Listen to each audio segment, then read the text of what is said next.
আমার যে একটা ধর্ম আছে, আমার যে একজন নবী আছে, আমার যে একজন আল্লাহ আছে, হায় হায় হায় হায়, তার মাথার মধ্যে শয়তানে এমন মুতা মুতছে, তার কলিজার ভিতরে শয়তানে এমন ফেসাব করছে, এই জানোয়ারের কলিজার ভিতরে, চেহারার ভিতরে একটু ভাঁজও পড়ে না, লজ্জার একটা অনুভূতিও জাগে না, শরমও লাগে না যে কি রে, আমি মানুষ না জানোয়ার, আমি মানুষ না জানোয়ার। আমার তো স্পষ্ট কথা, ফজরের নামাজ না পড়ে ঘুমায় যে ঘরে মানুষগুলো, আপনাদের যাদের ঘরের ছেলে ফজরের নামাজ না পড়ে ঘুমায়, বিবি ফজরের নামাজ না পড়ে ঘুমায়, মেয়ে ফজরের নামাজ না পড়ে ঘুমায়, এবং কর্মজীবী কামাই রোজগার করেন যারা, পরিবারের অভিভাবক ফজরের নামাজ না পড়ে ঘুমায় থাকেন, সকাল 8টায় 9টায় 7টায় যারা ঘুম থেকে ওঠেন নামাজ না পড়ে, এরা মানুষ ওঠে না, এরা জানোয়ার ঘুম থেকে ওঠে, জানোয়ার জানোয়ার জানোয়ার, এরা জানোয়ার। জানোয়ার বেটা তুমি, জানোয়ার তুমি, তোমার সাথে কুকুরের তফাৎ তুমি বলো। দাঁড়াও মিয়া, এখন দাঁড়াও, দাঁড়াও, তুমি বলতে পারলে আমি ছেড়ে দেবো মাইক, নেমে যাবো আমি, দাঁড়াও। তোমার সাথে কুত্তার পার্থক্য কও, বলো। কুকুরে খানা খায়, তুমিও খানা খাইছো, কুকুরে বিশ্রাম করে ঘুমায়, তুমিও বিশ্রাম করছো, কুকুরের ফেডেও বাচ্চা হয়, তোমার ঘরেও বাচ্চা কাচ্চা আছে, আর কি তা তফাৎ বলো মিয়া। জানোয়ারের সাথে পার্থক্য বলো আপনাদের ছেলেদের। শিক্ষিত হইতেছে ছেলে, হে পড়ালেখা করে, হে বলে শিক্ষিত। কি শিক্ষিত মিয়া, কি শিক্ষিত? মালিক চিনে না যে সে শিক্ষিত কিভাবে? আরে মনিব চিনে না যে, বানানে ওয়ালা চিনে না যে, সে শিক্ষিত কিভাবে হয়? মূর্খ তো এত মূর্খ হয় না বাজান, হাইওয়ানও তো এত হাইওয়ান হয় না। আল্লাহ তাআলা তো বলছে মানুষ ছাড়াও যারা আমার সৃষ্টি তারা তো আমার তাসবিহ পড়ে, তাসবিহ। এক বড় বুজুর্গ আছেন পাকিস্তানের, ইন্তেকাল করছেন, সৈয়দ আব্দুল মজিদ নদীম সাহেব রহমতুল্লাহ আলাইহি। উনি বললেন যে আল্লাহর কসম, আমি যেন এই চোখ দিয়ে দেখি পৃথিবীর বহু কাফের দেশ আমি সফর করছি। হযরত বলছেন আমি দেখছি কাফের দেশে মানুষগুলো কুফরি করতেছে, মানুষগুলো শিরিক করছে, কিন্তু ওই দেশের পাখিগুলো মাওলার তাসবিহ পড়তেছে। মানুষে না মুশরিক, কথা বুঝেন না, মানুষে না বেঈমান, কিন্তু আমেরিকার পাখিও ঈমানদার, ঠিক না? লন্ডনের পাখিগুলোও কি ঈমানদার, ওরা সব মাওলার তাসবিহ পড়ে। রাগ হইয়েন না, শক্ত কথা বললাম, রাগ হইয়েন না বাপ, রাগ হইয়েন না, ভাবেন ভাবেন, ফিকির করেন, একটু ভাবেন। আমি আসলেই কোনো বক্তা না, ওয়াইজ বক্তাদের যে গেট আপ থাকে এর কিচ্ছু আমার দ্বারা নাই। এর অনেক কিছু থাকে বক্তাদের, অনেক নিয়ম কানুন, হ্যাঁ, সিস্টেম থাকে, কাগজ থাকে, ফাইল থাকে, দাওয়াত দেওয়ার একটা নিয়ম থাকে, হ্যাঁ, আগে কত পরে কত, মাঝে দিয়ে কত, কি ফানি খায়, আসে কেমনে, কতক্ষণ ব্যাট খায়, কতক্ষণ আসে, কতক্ষণ সদর বদর, কথা বুঝছেন না? আমার এই আসলে আমি কোনো বক্তা উক্তা না, আমার এক কথা, আমি আখিরাতের ফেরিওয়ালা, আমি এক ফেরিওয়ালা। আল্লাহর কসম, দুয়ারে দুয়ারে কবর কথা মনে করাই, আখিরাত মনে করাই, আখিরাত মনে করাই, মনে করাইতে আসছি বাজান। ভুলে গেছেন আল্লাহকে, ভুলে গেছেন আখিরাতকে, শুধু এই কথাটা মনে করাইতে আসছি। শুধু একটা জিনিস বলেন, বুঝার জন্য বলি, এই যে কাগজ, এই পোস্টারটা, এটা একটা পিঠ, এটাও একটা পিঠ, কথা বলেন ঠিক না? দুইটা পিঠ কিনা বলেন না? আপনাদেরকে মনে করাইতে আসছি, আল্লাহ বলছে ইয়ালামুনা যাহিরাম মিনাল হায়াতিদ দুনিয়া ওয়া হুম আনিল আখিরাতি হুম গাফিলুন। আল্লাহ বলে বান্দা, মাটির উপরের যেই পিঠ, মাটির উপরের যেই ঘর, মাটির উপরের যে অংশ, এটা তো খুব সাজাইলা, এটা তো খুব বুঝলা, এই পিঠটা তো দারুণভাবে লেখা ডিজাইন করে অনেক কিছু দিয়ে সাজাইলা, এই পিঠটা তো একদম খালি। আল্লাহ বলেন জমিনের উপরের যেই ঘর, সেই ঘরে তো সোফা, খাট, পালং, ফার্নিচার, ওয়াল, বাউন্ডারি, দরজা, জানালা, টাইলস, গ্রিল, SS5 সব দিয়ে বান্দা জমিনের উপরের ঘর তো সাজাইলা। আল্লাহ বলেন বান্দা তুমি কি জানো না বান্দা, জমিনের নিচে তোমার আরেকটা ঘর আছে, ওই ঘরের নাম কবর, সেইটা কেন এমন খালি রাইখা দিলা? এ ঘর তো খুব সাজাইলা, এ ঘর কেন খালি রেখে দিলা বান্দা? এই পিঠে কেন কিছু নাই?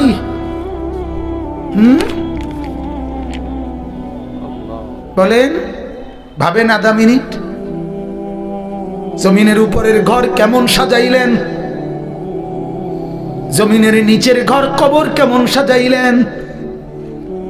এবার আল্লাহ বলেন বান্দা যে ঘর তুমি জমিনের উপরে সাজিয়েছো, আমি মাওলা বলছি বান্দা এই সবটা সাজগোজ মিলে যা করছো এটা মূলত খেলনা।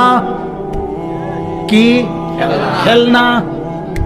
ওমা হাদিহিল হায়াতুদ দুনিয়া ইল্লা লাহবুন ওয়া লাইব।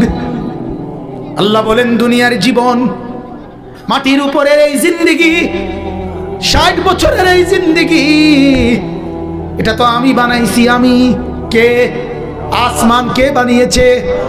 জমিন কে বানিয়েছে? এ দুইয়ের মাঝখানে যা কিছু এগুলো কে বানিয়েছে? আল্লাহ বলেন বানাইছি আমি, কাজে জানিও তো আমি, যে বানাইছে সেই তো জানে কি বানাইছে, ঠিক কিনা বলেন? কথা বলেন তো। বানানে ওয়ালা আল্লাহ, তিনি বলেন আমি বানাইছি, এটা খেলনা।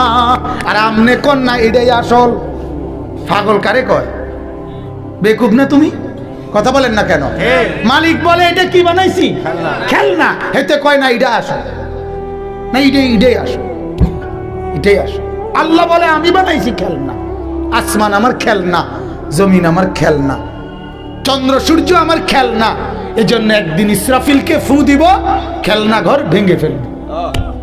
ইজা সামাউন ফাতারাত, আসমান ভেঙে ফেলে দেব, তারকারাজি ফেলে দেব, জমিন রেজা রেজা বানায় ফেলবো, পাহাড় তুলার মতো উড়ায় ফেলবো, সাগর নদীর পানিগুলো সব উত্তপ্ত টকবগে পানির মতো উথরাইয়া সব আমি বাষ্প বানায় ফেলবো, কিচ্ছু থাকবে না। খেলনা যে। আগের দিনের বুজুর্গরা কাঁদা কাঁদা বলতেন, ছোট্ট বাচ্চা, আমরাও তো ছোটবেলায় অল্প কদ্দুর মাটিতে ঘর বানাইতাম, ছোট ছোট ঘর, এরপরে জামাই বউর বিয়ে দিতাম, এরপরে দেয়া রান্না বান্না হইতো, হ্যাঁ, তারপরে দেয়া কচুর ডান্ডা কাইটা গোস্ত, এরপরে যে সুরকি, ইটের সুরকি দিয়ে দিয়া তরি তরকারি বানাইতাম, এরুম বানাইয়া ঘর বানাইছি, বিয়েও দিছি, মেহমানদারিও চলতে আছে। কিছুক্ষণ পরে মা ভিতর থেকে ডাক দিছে, আনিস এদিকে আয়। একটা টান দিয়া সব হালাইয়া দিয়া মার কাছে দৌড় দিয়ে চলে গেছি। কেন ভেঙ্গে ফেললাই ঘর? এই যে খেলনা যে। রব্বুল আলামিন বলে 60 বছরে যা সাজাইলা, আমি একদিন মালাকুল মউতকে পাঠিয়ে আমি ডাক দিব, আনিস চলে আয়। তো খেলনার সব কিছু রেখে তুমি একাই চলে আসবা, একাই। সোফাও সঙ্গে আসবে না, খাট পালং সঙ্গে আসবে না। অতএব বন্ধু, যার কলিজার ভিতরে বুঝ আছে, যার দিলে বিবেক আছে, আল্লাহর নবীর এই হাদিস মামুন সাহেব বলছিলেন, এটা যদি ঠিক থাকে সব ঠিক আছে, এটা যার নষ্ট হয়ে যায় সব নষ্ট হয়ে যায়। কলিজা যার বেঁচে আছে সেই কেবল বেঁচে আছে, কলিজা যার বেঁচে নাই সে তো মূলত বেঁচে নাই। ইজা সালাহাত সালাহাল জাসাদু কুল্লুহ। অতএব একটু ভাবেন, কি সাজাইলেন? সাজাইলেন কি? খালি রাখলেন কি? খেলনা সাজাইলেন, আসলটাকে খালি রেখে দিলেন। ইন্নাদ দারাল আখিরাতা লাহিয়াল হায়াওয়ান, আল্লাহ বলেন আখিরাতের ঘর, জান্নাতের ঘর, ওইটাই জীবন, ওইটাই কি আসল, এটা খেলনা। এটা কি? গত 2 দিন আগে আমার এক ছোট ছেলে 5 বছরের, ওই আমার 2টা প্রাইভেট কার আনতে বলছিল, কিনতে। আমি 2টা প্রাইভেট কার কিনছি, আমার গাড়িটার মধ্যে করে নিয়ে গেছি। 2টা প্রাইভেট কার, একটা পলিথিনে লইছি 120 টাকা দিয়া, নিয়ে হেতেরে দিছি। কোন তো কি কথা বলেন না, বলেন তো কি? খেলনা। এগুলো কি? 140 টাকা দিয়া একটা বেকু কিনছি, বেকু, বেকু মাটি কাটে যে বেকু কিনে হেরে দিছি। কি এটা? খেলনা। ঠিক এমন আল্লাহ বলে, বান্দা 10 তলা বিল্ডিং বানাইছে, না না খেলনা, খেলনা। 1 সেট সোফা, খেলনা, খেলনা নাই। আসল কই? আসল কোথায়? আসল কি বানাইলা সেটা বলো। ভুলে গেলা আসলকে, পড়ে রইলা খেলনার ভিতরে। আহ বাপ রে, বাবার ফিকির এটা, জিভুতের লাগিয়া গদ্দুয়ার, দাদারও ফিকির নায়নাত করে লাগিয়া গদ্দুয়ার। আমরা থাকতে থাকতে যদি গদ্দুয়ারটা শেষ করে যেতাম, মূল্য আর দুঃখ ছিল না। না, ফুতাইতে টেলিভিশন চাইতে আরাম হইতো, মোবাইল চালাইতে সুবিধা, ঘরে বইয়া মানুষের ঘরে আর যাওয়ান লাগতো না। একজন ইমানদারের ভাবনা এটা হতে পারে না বাজান। ইমানদারের ভাবনা হবে, সবগুলো ছেলে যদি নামাজি হতো, ছেলের বউগুলো পর্দানসীন হইতো, মেয়েগুলো যদি দিনদার হইতো, নাতি নাতনি যদি কোরআন পড়তে পারতো, আল্লাহর কসম তাইলেই বলতে পারতেন আর আমার কোনো চিন্তা নাই, এখন আর মরলেও কোনো টেনশন নেই। কিন্তু যে ঘরে রঙিন টেলিভিশন আছে, যে ঘরে কেউ নামাজ পড়ে না, যে ঘরের আয় রোজগার হারাম হালাল না, আপনার কাছে অনুরোধ চাচা, আল্লাহর ওয়াস্তে আপনি কবরে যাইয়েন না, কষ্ট পাইবেন। বিড়ি মুখে কবরে যাইয়েন না, টেলিভিশন চলা অবস্থায় ঘরে রাইখা কবরে যাইয়েন না বাজান, অনুরোধ আমার, কবরে যাইয়েন না, কবরে যাইয়েন না। ওই কবর আপনারে কষ্ট দিবে, ওই কবর আপনারে বড় কষ্ট দিবে। আল্লাহ আমাদেরকে বুঝার তৌফিক দান করুক, আল্লাহ আমাদেরকে কবুল করুক। আমার ভাই, আজ আমরা ওই যে বললাম, আজ আমরা হেরে গেলাম, আজ আমরা হেরে গেছি। আমাদেরকে মুখোমুখি যুদ্ধে কাফের বেঈমান পরাজিত করতে পারেও নাই, পারবেও না। কিন্তু আমরা হেরে গেছি মনস্তাত্ত্বিক ভাবে, মানসিক ভাবে হেরে গেছি, মন মগজে, মন চিন্তা চেতনায় হেরে গেছি। আজ অবৈধ টাকা, অবৈধ রোজগার, এটাকেই আমরা জীবনের চাওয়া পাওয়া বানায় ফেলছি। সুদের টাকা, ঘুষের টাকা, কিস্তির টাকা, লোনের টাকা, পত্তনের টাকা, এটাকে জিন্দেগি বানায় ফেলছি। কারণ টার্গেট একটাই, হারাম হোক হালাল হোক, জায়েজ হোক না জায়েজ হোক, মানুষের মাথার বাড়ি দিয়া হোক, যেমনে পারি আমাকে দুনিয়ার টার্গেট ফুরাইতেই হবে, ঘরের কাম শেষ করতেই হবে, এই জমি 10 শতক কিনতেই হবে, ফার্নিচার অলংকার ব্যবস্থা করতেই হবে। অতএব এটা যেহেতু আমার জিন্দেগির টার্গেট, সিদ্ধান্ত, অতএব টাকা হালাল হোক হারাম হোক আমার লাগবেই। এটা না কথা বলেন না কেন? তাহলে আমরা জিন্দেগির টার্গেট বানাইছি কি? দুনিয়া। কি বলেন না? অথচ না, এক ইমানদারের জিন্দেগির টার্গেট দুনিয়া না, আমাদের জিন্দেগির টার্গেট আখিরাত, আমাদের জিন্দেগির টার্গেট জান্নাত, আমাদের জিন্দেগির টার্গেট আল্লাহ পাকের দিদার, আমাদের জিন্দেগির টার্গেট নবীজির সুপারিশ, আমাদের জিন্দেগির টার্গেট নবীজির হাউজে কাউসার, আমাদের জিন্দেগির টার্গেট নবীজির সাথে জান্নাতুল ফেরদাউসের মেহমান হওয়া। এটা টার্গেট, এটা টার্গেট। কথা বুঝছেন? অতএব এই ফিকিরে নিজের বিবেক খাটান, আমার অনুরোধ। এবার আয়াতগুলোর তর্জমা বলি। আল্লাহ তাআলা এখানে, আমি কোরআনুল কারীমের এই আয়াতের তরজমাগুলো বললেই আমার কথা শেষ। 13 নম্বর পারা, কোরআনুল কারীমের 13 নম্বর সূরা। সূরাটার নাম হলো সূরা রাদ। এই সূরার 19, 20, 21, 22, 23, 24 কয়টা হলো? 19, 20, 21, 22, 23, 24 6টা আয়াত আমি তেলাওয়াত করছি। লম্বা তাফসির করব না, অল্প কথা, শুধু বুঝানো অল্প একটু। আমি শুরুতেই বললাম আমি আসছি বিবেক জাগাইতে। কি জাগাইতে বলেন? কলিজা জাগাইতে আসছি, বিবেক জাগাইতে আসছি।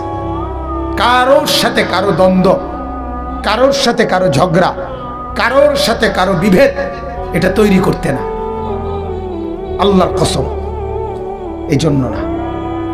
সবাই মিলে ফিকির করি চলেন, সবাই মিলে যেন হয় জান্নাতি। ঠিকই না বলেন না? টার্গেট ঢাকা পৌঁছা। টার্গেট কই পৌঁছা? ঢাকা পৌঁছা। এবার রওনা দেন, যে জেন্দিয়া পারেন।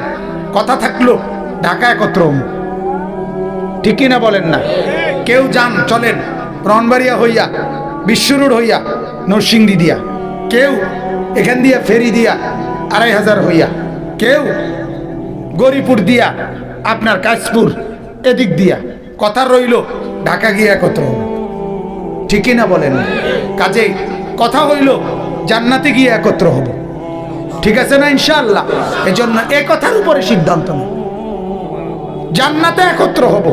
আপনি উনার লগ ধইরা ঠিক আছে, আপনি উনার লগ ধইরা ঠিক আছে, আপনি উনার লগ ধইরা ঠিক আছে, আপনি আমার লগ ধইরা ঠিক আছে। কথা রইল একত্রে 4 জন চলতে থাকি, যেন মিলিত হই জান্নাতে। কথা বুঝছেন না? এটা হলো টার্গেট, এটা হলো উচিত, এটা হলো ইনসাফ। কাউকে ফেলে না দেওয়া। ইমানদার তাকে বলে যার কলিজা এটা, যে আটলান্টিক মহাসাগরের ওই পারেও যদি কোনো মানুষ থেকে যায়, সে যেন আমার আল্লাহকে পেয়ে যায়, সেও যেন আখিরাত পায়। আমরা কিতাবে পড়ছি নবীজির একজন সাহাবী উকবা ইবনে নাফি' রাদিয়াল্লাহু তাআলা আনহু, তিনি ইসলাম প্রচার করতে করতে আফ্রিকা শেষ করে এরপরে আটলান্টিক মহাসাগরের পাড়ে গিয়ে উনি মানুষদেরকে জিজ্ঞাসা করছে, শেষ আপনাদের জানা মতে আর এই সাগরের ওই পারে মানুষের কোনো অস্তিত্ব আছে কিনা? কসম, এটা কিতাবের কথা।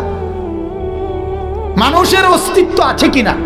তখন হযরত উকবা ইবনে নাফি'কে মহল্লাবাসী বলল যে মানুষের অস্তিত্ব তো দূরে থাক, এই সাগর অথই মহাসাগরের ওই পারে মাটি আছে কিনা এটাই আমাদের জানা নাই। মানুষ তো নাই, মাটিও জানা মতে নাই। এরপরে আশ্চর্য শুনেন, ওই সাহাবী উকবা ইবনে নাফি' নিজের ঘোড়া যেটার মধ্যে উনি ছিলেন, এই ঘোড়ার সামনের 2 পাও কিতাবে লিখছে উনি পানিতে, আটলান্টিক মহাসাগরের পানিতে ভিজাইছেন, পাও দুটোটা ভিজাইয়া চুবাইয়া। এরপরে আল্লাহর কাছে হাত তুলে বললেন, আল্লাহ তোমার এই বান্দারা সাক্ষী দিছে আটলান্টিক মহাসাগরের ওই পারে ওইখানে আর মাটি নাই, আর মানুষের অস্তিত্ব তাদের জানা মতে নাই। মাওলা তোমার কসম করে বলি, আমি ইসলামের দাওয়াত দিতে দিতে এই পর্যন্ত আসছি মাওলা, আল্লাহ আপনার কসম, যদি আপনার একটা বান্দা বলতো, যে একজনও যদি বলে যে ওই পারে আমার জানা মতে একটা লোক আছে, আল্লাহ আপনার কসম আমি ঘোড়ার পাও মাটি পানিতে চুবাইয়া বুঝাইলাম, আমি ওই একটা লোককেও কালেমার দাওয়াত দিতে যেতে প্রস্তুত আছি মাওলা। কিন্তু ওরা বলছে আর নাকি লোক নাই, এই জন্য থেমে গেলাম, নাই তো আমি যেতাম। এই হলো ইমানদারের মিশন, এই হলো মুসলমানের মিশন। আজ লাখ লাখ যুবক নামাজ পড়ে না বাপ, এদেরকে কে নামাজি বানাবে? ফেরেশতারা এসে, ঠিক না? কে বানাবে? আজ হাজারো মা বোন বেপর্দার উৎসব বহায় দিচ্ছে, এদেরকে দিনদার পর্দানশীল কে বানাবে? বলে না, কেউ ফিকির না করলে হবে? এমনি এমনি এ সমাজ এমনি বদলে যাবে? লক্ষ লক্ষ যুবক মদ, গাঁজা, ইয়াবা, ফেন্সিডিল, মাদকাসক্ত কি পরিমাণ! বাংলাদেশের কোন ইউনিয়ন এখন আছে যেখানে মাদকাসক্ত নাই, নেশাখোর নাই। আশ্চর্য! আমরা এত বড় ভাগ্যবান দেশে বসবাস করি। আমরা ভাগ্যবান। আমাদের দেশের বুদ্ধিজীবীরা গত এক সপ্তাহ আগে বাংলাদেশের শ্রেষ্ঠ বুদ্ধিজীবীরা কিছু বুদ্ধি দিছে, সরকারের কাছে বুদ্ধি পেশ করছে যে বাংলাদেশের সমস্ত দোকানপাটে আপনার সর্বত্র, শুনছেন না, এটা খোলামেলা, সবখানে মদের যত জিনিস স্বাভাবিকভাবে বিক্রয়ের অনুমতি দেওয়া হোক, যাতে খোলামেলা বিক্রয় করিলে এরপরে কিনতে গিয়া শর্মে আস্তে আস্তে কিনতো না, নেশা কমে যাবে। অসাধারণ বুদ্ধি, অসাধারণ! কি বুদ্ধি রে বাপরে বাপ! মানে কি কইতাম, আর এরকম একজন বুদ্ধিজীবীর আমরা এনে যদি খাড় করে দেখতাম যে আমনি কদ্দুর বুদ্ধিটা কন, মানুষের দ্বারা গছেনি কদ্দুর চান, আমনি কদ্দুর একটা মাহফিলে খাড়াইয়া বুদ্ধিটা কন চান যে জুতা জাগাত থাকেনি কারো, কোনো জনগণের জুতা যেতে খায় তে কবা আমি আগে ফিডুন তোর খাইলে খাইছি মত, তুই কি তারে কইলি? এরা বুদ্ধিজীবী। বলেন নাউজুবিল্লাহ, বলেন নাউজুবিল্লাহ। তাহলে এই জন্য বাপ, এই সমাজকে বদলাইতে হবে, আর বদলানোর একটাই মাধ্যম কোরআন, রাসূলুল্লাহর সুন্নাত, নবী পাকের হাদিস, আল্লাহ এবং তার রাসূলের, এটাই আমাদের জন্য। এছাড়া পরিবর্তনের আর কোনো মাধ্যম নাই। আল্লাহ আমাদেরকে তৌফিক দান করুক। বলেন।